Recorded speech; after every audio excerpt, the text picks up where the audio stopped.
जानी पॉट के अलावा कुछ भी नहीं लाया था। तो फिर मोगवांशन उस पर गुस्सा कर रहा था कि तुमने कहा था कि तुम सब कुछ लाए हो, अब हम किस में खाना खाएंगे। उसके पास जो भी था उतने में ही उसे चलाना पड़ेगा, आधा खाना पॉट में और आधा खाना उसके ढक्कन पे, और चॉपस्टिक की जगह छोटी छोटी टहनियाँ।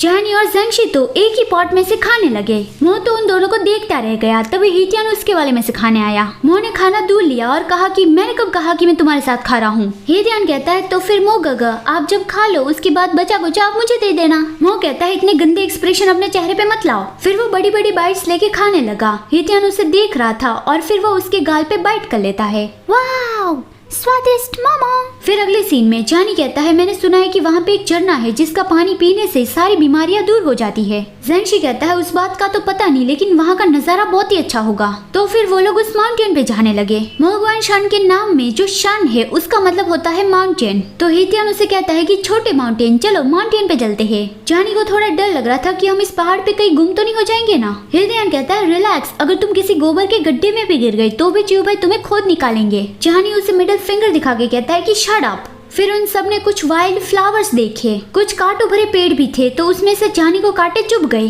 ज़ेंगशी ने अपना शर्ट निकाल के जानी को कवर कर दिया ताकि फिर से उसे कांटे ना चुभे। ये देखकर हीटियान भी कैसे पीछे रह सकता है, उसके पास शर्ट तो नहीं था लेकिन उसने अपनी बॉडी का इस्तेमाल किया मो को कवर करने के लिए। फिर मो ने कुछ वाइल्ड फ्रूट देखे तो वो उससे बहुत ही करीब से देखने गया कि ये कौन सा फ्रूट है, लेकिन उस पे एक कीड़ा था। तो फिर वो जल्दी जल्दी आगे जाने लगा। हीटियान कहता है छोटे मो इतना जल्दी जल्दी मत चलो, तुम्हारा छोटा मो इसलिए जल्दी जल्दी चल रहा है क्योंकि उसने कीड़ा देख लिया और कीड़े से उसे डर लगता है। चलते चलते जानी बहुत ही थक गया था, लेकिन झरना देख के वो बहुत ही खुश हो गया और ज़ेंगशी को लेके पानी पे कूदने लगा। मोगवांशन थक के बैठा था तब वो जानी को ये कहते सुनता है कि चलो ज़ेंगशी हम पानी में नहाने चलते हैं। वो पीछे देखता है तो वो तीनों तो अपने कपड़े निकाल के जाने भी लगे थे। मोगवांशन ये देख के एकदम ही झटका खा गया कि क्या तुम लोग पागल हो, मतलब कि ऐसे खुले में कोई कैसे नहा सकता है। लेकिन हीटियान ने जबरदस्ती उसके कपड़े निकाले और उसे उठा के पानी में कूद गया और कहा कि हमारे पास सिर्फ एक ही जिंदगी होती है, तो फिर एक बार पागलपंती करने में क्या जाता है। वो दोनों काफी देर तक पानी से बाहर आए ही नहीं। ज़ेंगशी कहता है वो लोग बाहर क्यों नहीं आ रहे।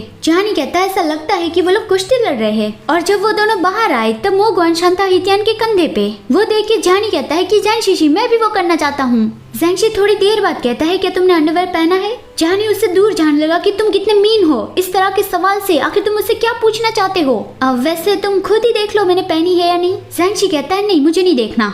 और दूसरी ओर मोगवांशन ने हीटियान के कंधे पे जोर से एक स्लैप लगा दिया, यहाँ तक कि उसकी उंगलियों के निशान भी छप गए। फिर वो सब लोग जब स्नान करके वापस आए तब उसे रियलाइज हुआ कि किसी के पास टॉवल तो है ही नहीं। जानी अपने अंडरवेयर से ही अपनी बॉडी वाइप करने लगा तो बाकी तीनों उसकी ओर अजीब नजरों से देखने लगे। जानी कहता है ये अंडरवेयर बना उससे पहले ये एक कपड़ा ही था, तो फिर हम किसी भी कपड़े से अपने गीले शरीर को पोंछ सकते हैं। लेकिन क्या आपको ये सवाल नहीं हो रहा है कि अगर अंडरवेयर उसके हाथ में है तो फिर अंडरवेयर का काम कौन कर रहा होगा।